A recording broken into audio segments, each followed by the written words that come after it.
Some people hesitate to hire a business coach when they know they really need one because they're afraid their business is too messy. It's kind of like avoiding going to the doctor because they might find something wrong. Well, today's guest for this client success story episode is Steph Cotrell, who hired me earlier this year to help her scale her business. But what happened next was completely unexpected. For anyone feeling burned out, stuck, or facing unanticipated detours, remember, you don't have to do this alone, and growth does not always mean more.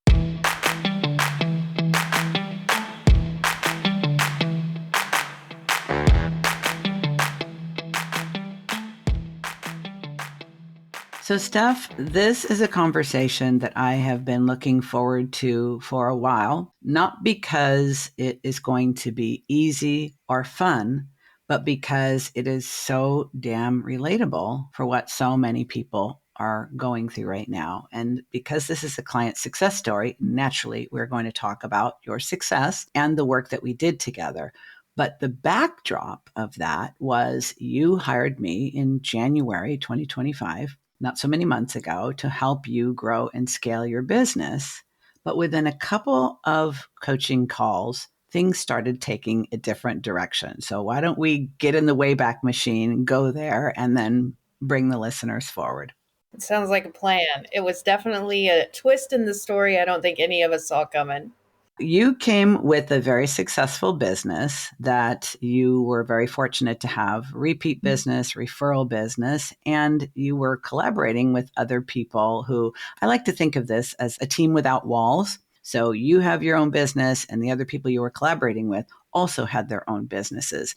But I quickly began to discover that instead of what I would call a true collaboration, you were the one bringing in the business and doing most of the work, doing most of the marketing, doing all of the selling, and really kind of feeding work to these other collaborators like Mama Bird feeds her baby. So when that became apparent on, I think, our second conversation, we started having some uncomfortable questions and answers. What do you remember about that? I remember coming into the coaching with you as just this sort of next step in my momentum forward.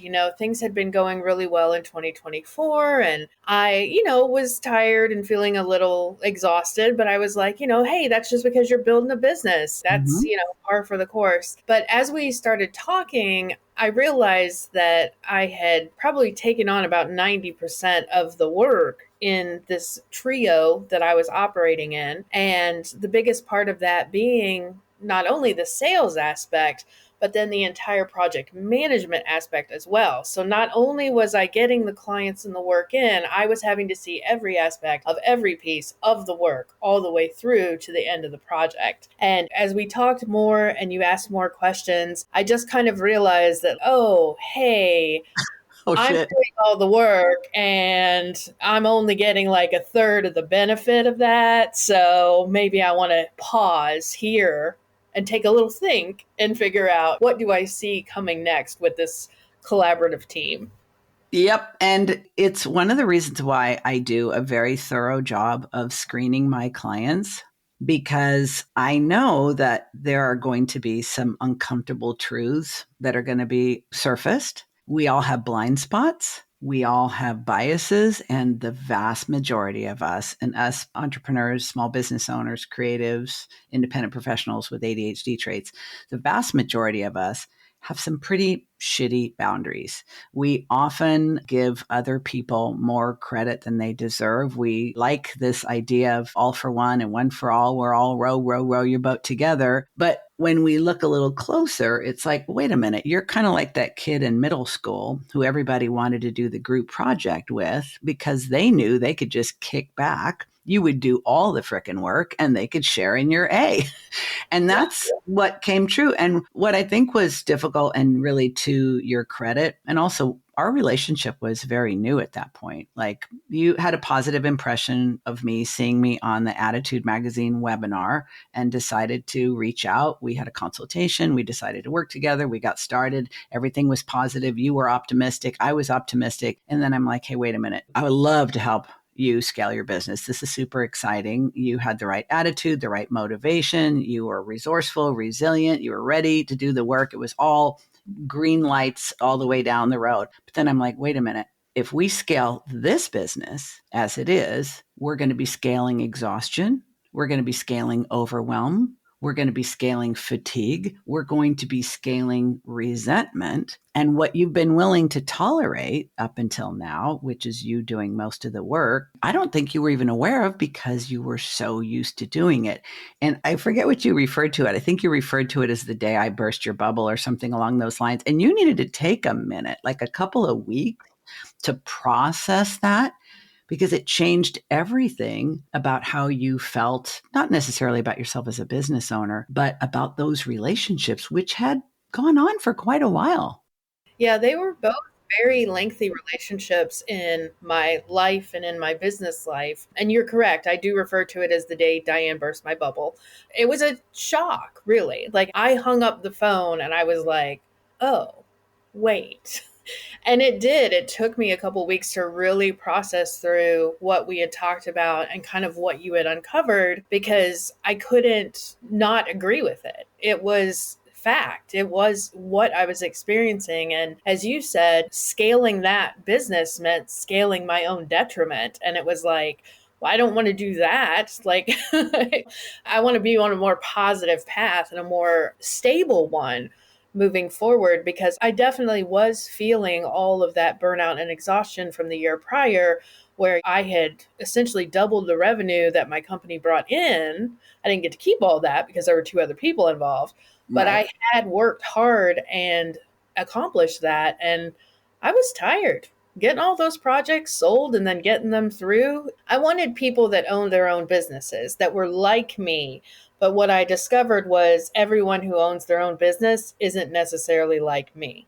So it really kind of became a juxtaposition that I was kind of making up for the slack and lack on that side, even though I wasn't their boss and they weren't my employee and I didn't have to do the day to day management part of it.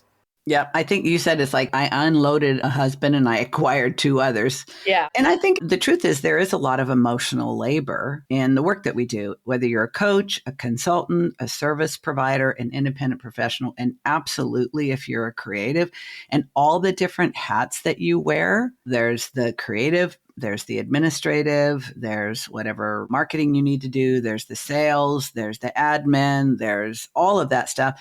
And let's face it, with ADHD, we struggle with our executive functioning, and that shit gets used up when you're the one who's managing every project and making rain. You're the one who's going out and beating the bushes, and you're very amiable and it's easy for you to develop relationships. But when I think of all the people who've said, I don't want to have a boss, I'm going to start my own thing, they don't actually want to take responsibility for wearing all of those hats. So finding someone like you who is a genuine solopreneur and is willing to wear all those hats, that's like saying you have your own business, but having all the benefits of being an employee, really. It really is. And I think in reference to my ex-husband, because I was about a year out of divorce when we started working together, Yeah. one of the things that I felt like was really emotionally taxing during my marriage was the fact that my husband essentially put me in the role of, you're the only breadwinner. So not only was I now paying my bills and making sure there was food on my table, it's like I'm sharing this now with a whole other person with a whole other set of bills and a whole other mouth to feed. And it just, the level of stress and responsibility that that placed on me over the course of my marriage, that was one of the very strong contributing factors to why I ended the marriage in the first place. And I kind of woke up and found myself right back in that position, because if I'm doing all the selling and I'm the one finding all the clients and all of this, like, I'm essentially the primary breadwinner of this group of business owners. And it's the pressure. You don't want to let them down. You don't want to like not find business. You don't want things to fall through the cracks. You don't want the client to be upset. Like, there's just so much emotional charge and all of that. And it's exhausting. I had just left it and I found myself right back in it again. But even though our relationship was pretty new at that point, you said, I need to take some time and think about this.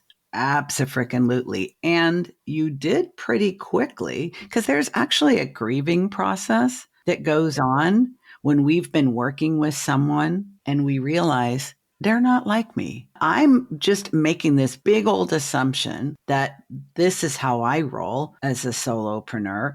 They're solopreneurs. They are probably the same way. That assumption benefited them at your expense. So you came back 2 weeks later, you sorted it out, you dealt with the feelings about it, the anger, the disappointment, the hurt, maybe the shame. Like, why didn't I figure this out sooner? But it didn't affect our relationship. And I honestly felt like that could have gone a totally different way, because Oh, sometimes for people sure. aren't ready to hear things that happen to fly out of my mouth because I think they're necessary and beneficial. That could have gone really sideways, but you had made a commitment to yourself in engaging me in this process, and you thought things through and said, okay, I got to figure this out. I got to decide how I want to think about it. And now I'm going to make some changes, which you came back after 2 weeks and said, so here's what I've decided. It was really Yeah. impressive. And I think there's something that you said in that time that really, I think, helped it sway one way versus the other. And that was that you weren't saying I couldn't work with these people. You weren't saying that I couldn't collaborate with them. What you were saying was, you don't have to be the glue holding all of this together. Like, if you enjoy working with them, work with them. And if Mm-hmm. you don't, don't. And I think that that permission to just not have to be all or nothing Mm-hmm. really set the foundation for that time I took to think about it, to say, okay, well, what do I want? Because one of the people I was collaborating with, I've known for a long time. I really actually enjoy working with her a lot. We have a great Mm-hmm. creative vibe together. And knowing that I could just step back and not have to cut off was just the permission I think I needed to really look at the situation honestly and ask myself, what do I want out of this? Where do I want to be in this relationship and in this, sort of co-working that we're doing? And I think that helped me just not think, no, Diann told me I can never talk to her again, because that wasn't what you were saying. And so I think by vocalizing that during our last call, before I took that time to think, it really opened my mind to the possibility of, you can craft what this relationship looks like. Absolutely. I think, sometimes if somebody shows up to a consultation and says, so I've taken this as far as I can on my own, and now I just need you to tell me what to do and I'll do it. And I'm like, I will do no such thing. I have raised 3 children pretty much as a single parent, and I'm not starting over with you. And also, I don't want anybody to be codependent on me. Like, my goal is, hey, here's what I see. Here's how I see it affecting you. And I think you have several options. You can continue as you are and maybe just tighten up your boundaries. You can continue in this relationship in a renegotiated way with a new set of conditions. Or you could say, I think I need to start dialing down on this and building something that doesn't require me to depend on people who are not as dependable as I am. But you're right. I think it's not my responsibility to tell you what to do, because something tells me you've had other people do that. It hasn't gone so well for you. You're like, just tell me what to do. So you were like, okay, what do I want to do? And that does take some thinking, because most of the time we're just doing what needs to be done and not thinking, well, if I could take this in any direction I want to. And you came back with a very clear plan. Yeah, and I think it kind of led into helping support me through the next thing that comes up that we'll talk about. But it really was the first time that I really took a pause and said, what do I want? What do I want to do? What do I want to get out of this business? Because I kind of had a 10-year career in marketing and web development before I ever started my business. And so when I kind of segued into my business, I kind of just kept going in my career. And when I had the time and the pause and the question laid before me, it was kind of like, oh, I'm just doing these things because I can, but do I really want to? Like, where is my passion in the business? Where do I get the most fulfillment out of the work that I'm doing? And that led to some really interesting clarifications for me as well. That's such a good point, Steph. And I'm really glad you mention it because most people who start their own business start it in the field that they've already been working in, right? It just makes the most sense because you've probably already got connections. You might already even have some leads. A lot of people I've worked with, their first client, once they go out on their own, is a previous employer. So Yeah. it's what I call a soft landing. You're not like just taking a flying leap off the building and, figuring it out on the way down. You're like, oh no, I'm just kind of transitioning over. But talk about a blind spot. Most of us are completely unaware that with all this steam built up around, I don't want to have a boss anymore. I want to do my own thing. We literally recreate a job where we work more hours for less money and no benefits. It's such an easy trap to fall into. It's so, Bingo. especially when you're making that transition from full time to self employment. And it's funny you mentioned like your first boss because I actually just finished a project for my first boss the other day. So not only was he my first boss way back in 2000, but he's still my client 25 years later. So Yeah. he's Well, we know stuck. you know how to do long-term relationships, so that is Yes. a good thing. But not all long-term relationships can run on autopilot. Sometimes they need to be revisited. So let's dig Yeah. into after that couple of weeks of, Hmm. shock and disbelief, and you went through the 5 stages of grieving I that the did. business you thought you had is actually not the business that you had. You came back with a plan that put your ability to be present for your aging parents in a much more flexible and consistent way because after the divorce, you moved, you relocated so that you could be closer to your parents who were getting older and thought, I can scale and grow my business, but that's going to mean more emotional labor and more managing of people and all the headaches that I've already been dealing with for fuck ever. What if I right size the business, depend on fewer people, and just make things easier for me to work a more reasonable number of hours and kind of be there, if my dad needs to go to a doctor's appointment or my mom needs help with something, like I won't think, oh shit, I don't have time for this. I've got client deadlines. I've got this, I've got that. But very quickly after you made your new plan, the plot thickened even more.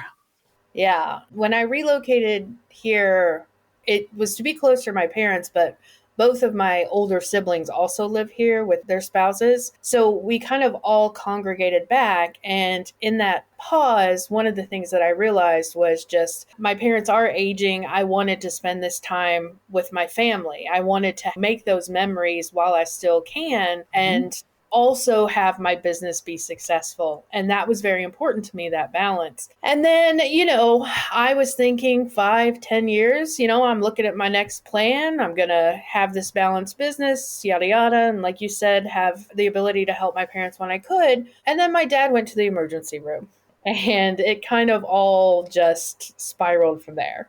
Just unexpectedly, he was not feeling well, and it turned out that after a lot of tests and x rays, he had stage 4 lung cancer.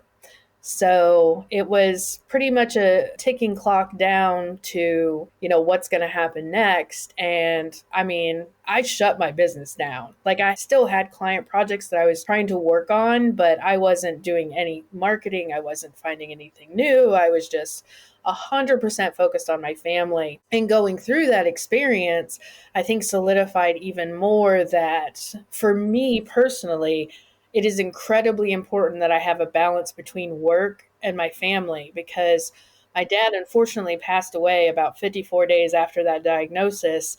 And there's apparently just a lot that one has to go through and deal with. It wasn't even me directly, it was really my mom going through it, and then me trying to be there to support her. And it just became even more clear that the type of business that I was building had to be amenable to last minute, urgent, mom's calling me at 10 a.m. because she's thinking about something, got to work on something.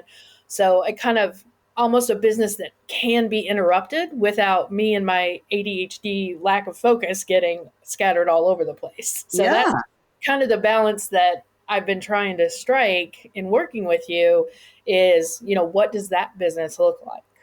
And you know what? I think one of the reasons why I've been so grateful that you were willing to come on the podcast with me and kind of recreate the story is because I think a lot of people would just think, oh my God, my life is just going fucking sideways and I cannot think about my business right now. I don't want to talk to you. Just like release me from my contract or put it on pause. Maybe I'll see you next year. Like I just need to do this. But you and I made the decision together to take a little pause. Mm-hmm. And continue to work together, not to reinforce or sustain the business you have, but to redesign it for the future.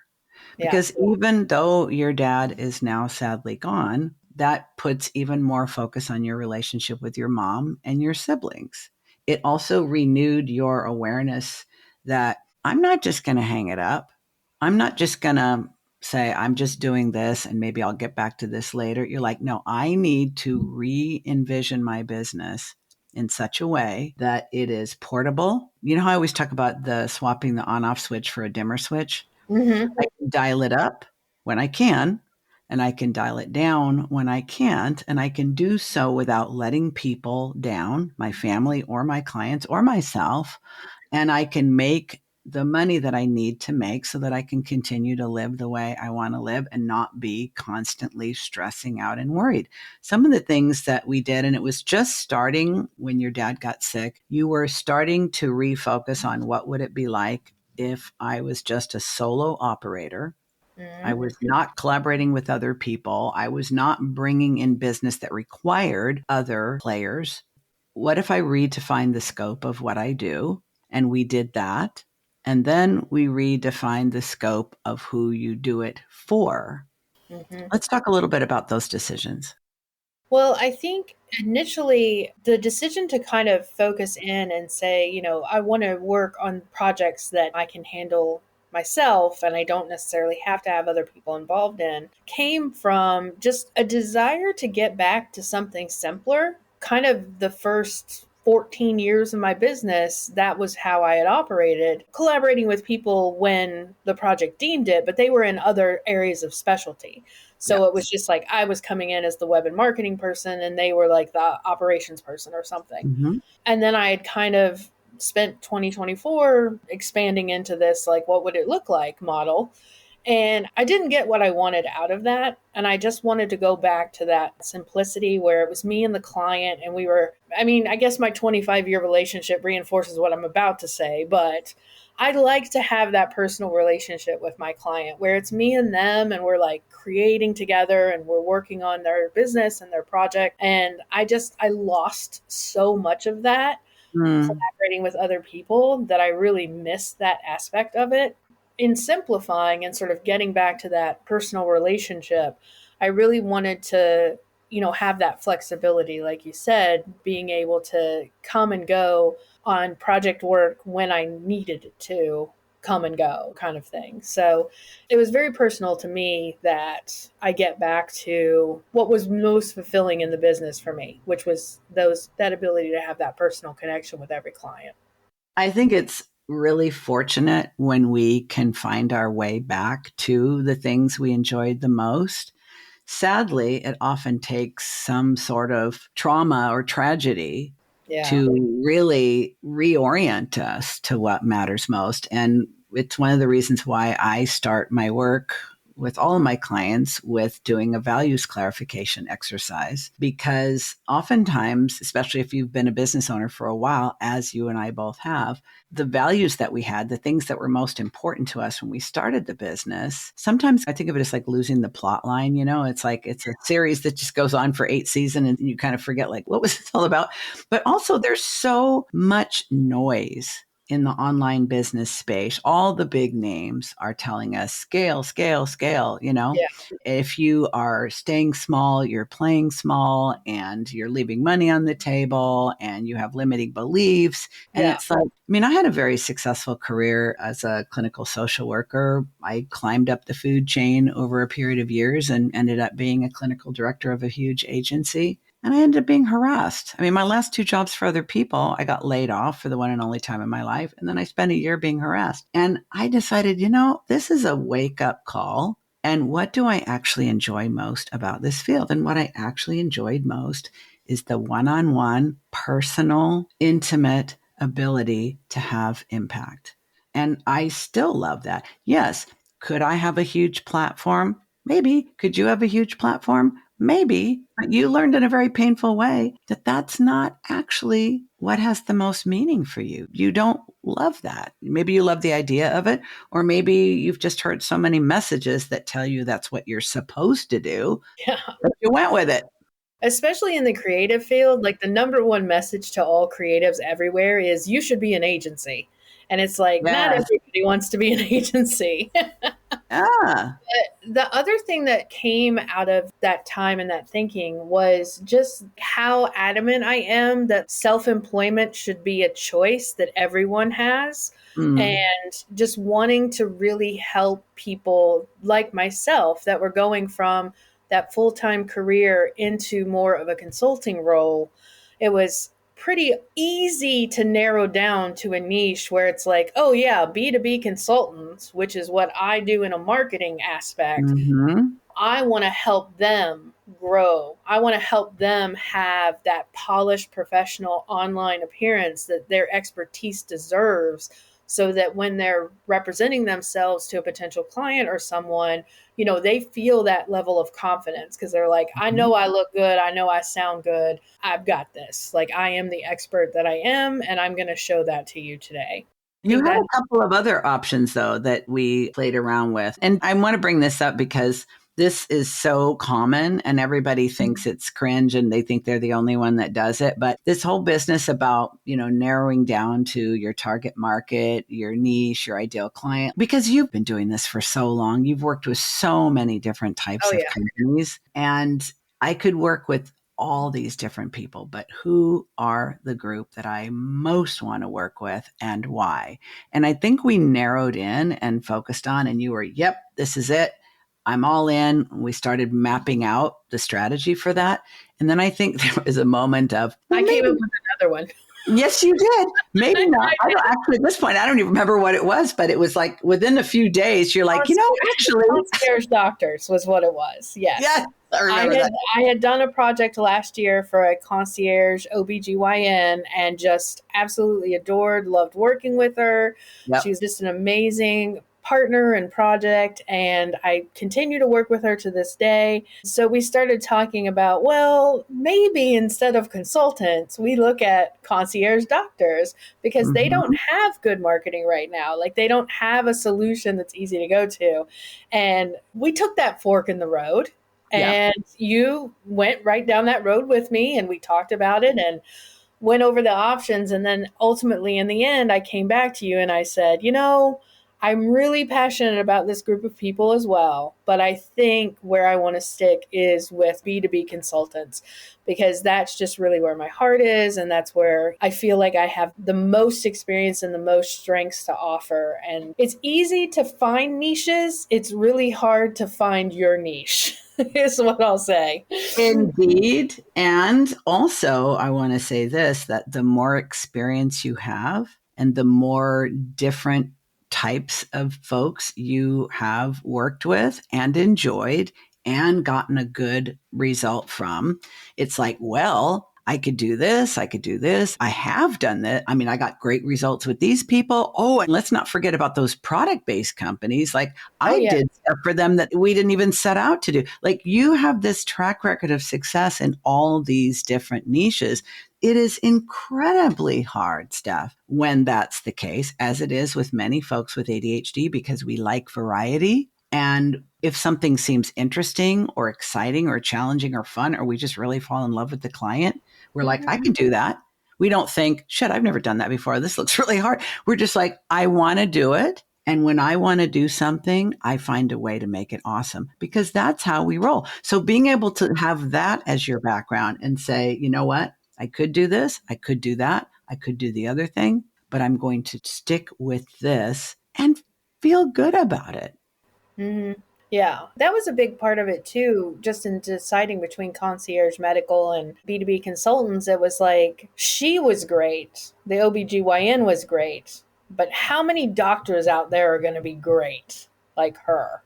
And Yep. I wasn't sure I could answer that question. But of all the consultants I've met over the years of my career, they've all been pretty great, minus a few outliers. But that's in every place.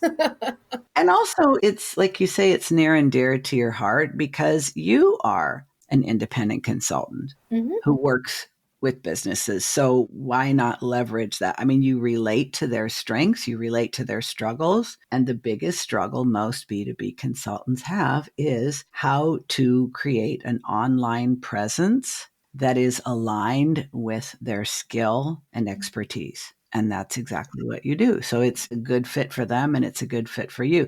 Now, after that, refined that and said, okay, I'm sticking with it. I may get a wild hair about something else that I feel like running off with, but we're not going to go there. We're just going to put a pin in it, in that butterfly, or let it fly away. This is what I'm doing. And pretty quickly after that, I have to say, one of the things that was so rewarding about working with you, Steph, is that when you made a decision, you went into action very, very quickly and a prolific amount of action at that. So once we decided that, I think it was probably a week or so before you'd rebuilt your website and we started mapping out your marketing campaign. And I mean, you were just going for it. We were going. Yeah. I think it was a week or 2 weeks. I redid my entire website, like the Mhm. whole thing. And we repurposed some materials that I found on my Google Drive. Like we were really able to tap into a good, what I think was like a core direction for the marketing and the messaging and where we wanted to take it. And, for me, when I think about consultants, I think about, reputation is everything. And a poor website design is a poor reflection on your reputation. So Yep. it's kind of the angle we took with that content. And I visited it the other day and reread through the whole website again. I'm so pleased with where it ended up. And I actually already had somebody send me a compliment on it the other day, too. So that made me feel extra good. Nice. And I think, the ADHD creativity gets ignited when we feel a sense of clarity and confidence. When we're still in confusion, when we're still in, well, this or that, and yeah, but what if, and all that. It's okay to have some confusion. It's okay to have some doubt. It's okay to start going in one direction. And as a result of taking action in that direction, you realize, nope, this ain't it. That is not wasted time. That's not a mistake. That's not being lost. That's literally figuring it the fuck out in the doing. And that I think is one of the reasons why we had the outcome that we had. And even in the midst of trauma and loss, why you were able to end up where you wanted to. And I think, you're very resilient, obviously, but more than anything, you are able to go from thinking, deciding to acting quickly and decisively. And I think it makes such a huge difference. So many of us get caught up in the what if Mhm. and then, well, first I need to, and I better learn this thing first. And it's like, I think that we just keep adding to the prerequisites that we think we need to do before we can take action. I promise you, the ones who take action quickly figure things out faster. And you are a prime example of that. Yeah, and I think too, just losing my dad had a big impact on me as well, in the sense that it was so sudden and so out of the blue that it just made me not want to dither on things anymore. Mm. Like, if it feels right and it feels good, I'm going to go for it. It's kind of become like my new mantra. And I think that the more we talked and worked together and kind of worked on the website and stuff, it was just like, this is it. Like, this is the right choice. And I'm all in on it because I'm not going to overthink it. I'm not going to dither about it. I'm just going to do it. And if it works out, great. If it doesn't, also great. Like, I'll have learned some stuff from it, but there's just no reason to wait. Like, It's a different kind of urgency, right? Like, yeah. I think, unfortunately, a lot of folks with ADHD, you and I included, because we had conversations about this, it's like we manufacture urgency by procrastinating. We Mm-hmm. know there are things we need to do. We know that we need to make a decision. We know we need to figure something out. We know we need to rebuild our website. We know we need to hire a coach. We know we need to post more frequently on social media. We know we need to whatever. We know. We know. But usually we wait or futz around or overcomplicate things so that we're doing a bunch of things that don't actually move the needle because we're avoiding the thing that actually will help us figure out. You cannot figure out whether you're doing the right thing in your business in your head. You have to take action in the world. That is the only way to prove whether you're on the right path or not. You cannot do enough thinking. You cannot do enough planning. You cannot do enough preparing. You can't listen to enough podcast episodes or read books or watch people's webinars. You need to act. And I have so much appreciation for the fact that you were able to take advantage of the pain of your loss to realize life is short and you have no idea what's coming next. Don't wait. Don't wait. It's a totally different type of urgency. It's the reality that life is uncertain and none of us can predict the future. Mm-hmm. So take action. Don't overthink. You will figure it out. And you are an embodiment of that. Yeah, I don't know how many other people experience this, but I think that there's a certain level of fear in that procrastination in my brain. Like, my brain Mm, is thinking, oh, well, what if, what if? So I put it off, put it off, put it off. And I just don't think we should be afraid anymore. Like, I think that when you have ADHD, it kind of can make you feel like an outsider. It kind of can stall you out. You don't quite have the normal norms of everybody else, but that's also what makes you super special. And, yeah. I think leads to a lot of my creative energy and what I'm able to do and the work that I enjoy. And So the I'm message grateful is for that. don't wait. Just don't Don't wait. wait. Just go for it. Well, hey, friend, that's a wrap. If you're a B2B consultant who's overdue for a website makeover, I highly recommend Steph's business, Blue Elephant Creative. And if you've been thinking about working with me and waiting for the perfect time, I hope our conversation convinced you there really isn't one. You can book a free consultation during the month of December, and we can get started in January. Links to both Steph's business and mine are right where you expect them to be, in the show notes.